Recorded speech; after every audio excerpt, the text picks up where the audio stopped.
I always say this, and a lot of people judge me for it, but I'll say it again. Politics is everywhere. You could be going for a walk on a beautiful beach, and BAM! Politics.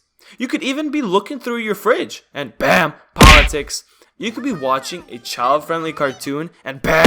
Politics. The subject of politics is everywhere, even in elementary school.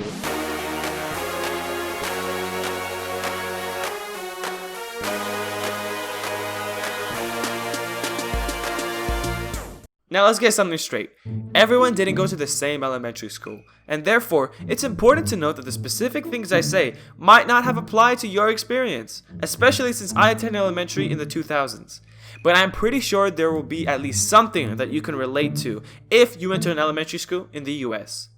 With that being said, elementary school is full of innocent children that don't really grasp the concept of ideological beliefs. Dann tritt für mich ein, so wie ich für dich eingetreten bin.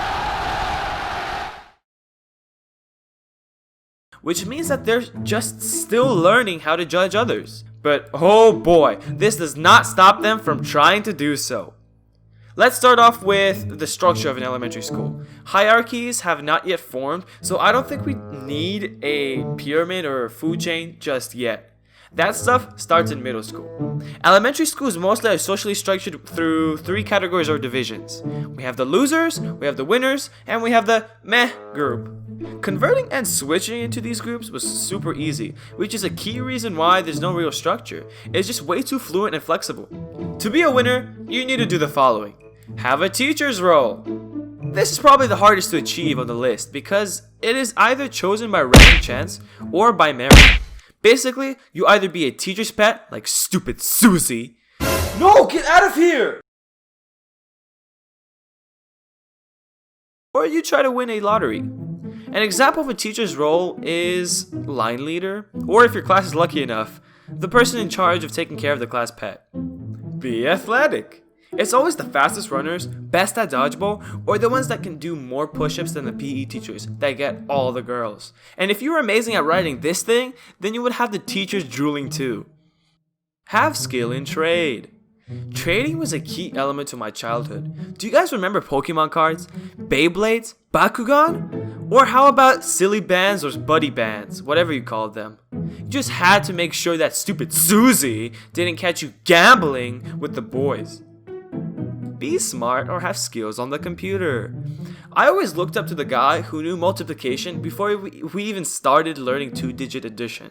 Being smart at that age isn't a reason to cause envy or jealousy. It's a reason to be loved. And if you knew a way to access cool math, bro, then you're a god. Have a nice and easy name. If you had a generic name, then you were pretty popular.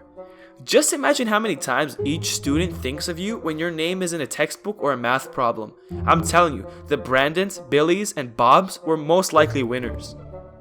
Have candy or gum. Kids love to be friends with the person who gives them free gum or candy. Just be careful chewing gum in front of a group of kids. They will always ask you for some. And it sucks being told, "Oh, I got it from someone else." Yeah, right, stupid Susie, I can see the packet in your pocket. Have a lot of cool stuff. Looking back at school during the 2000s, having stuff like smartphones, Heelys, light-up shoes, rolling backpacks, etc. is just something that made you a winner. In elementary school, money can buy you happiness. Be privileged. This one is very hard to achieve as it depends on your parents the most. If your parents were able to pick you up early from school, then you're golden. If your parents were able to buy you fast food instead of having you eat the cafeteria food, then you're golden. If you were able to miss school for a month and then show up and say that you were on a vacation, then you're golden. At the end of the day, a lot of politics is based on this factor. And that's why Susie was the only... Now, just as important, there were a lot of factors that made you fall under the loser category. These are a little bit more obvious. Being caught cheating. Cheating was one of the easiest and fastest ways of being labeled as a loser. Even the teacher would think you were a loser if you did this. Unless you're Susie! Miss Cruz, you can literally see she's passing notes in class. I'm done with this stupid school. This is bullcrap. Complete and utter bull. Being a bully.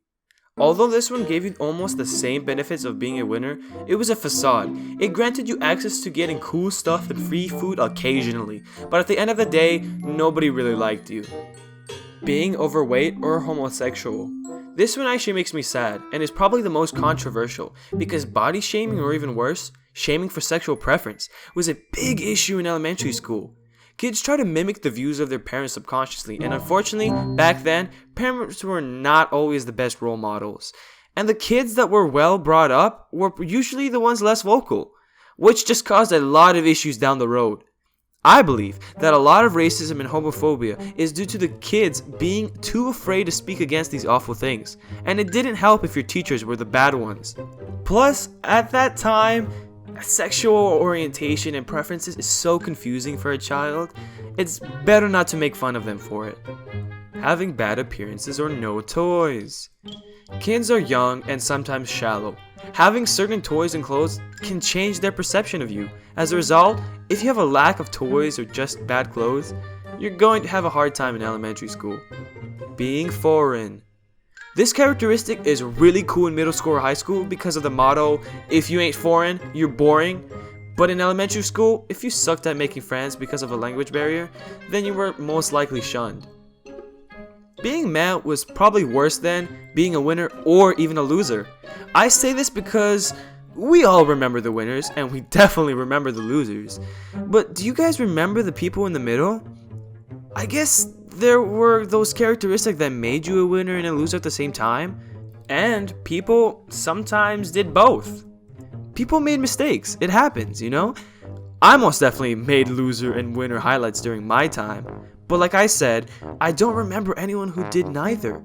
I'd even say that being remembered for a loser moment is better than being forgotten. And you know what? That's all for now. But if you guys remember something that made you a winner or a loser, comment down below. This was your boy, Russ. Take care and peace out.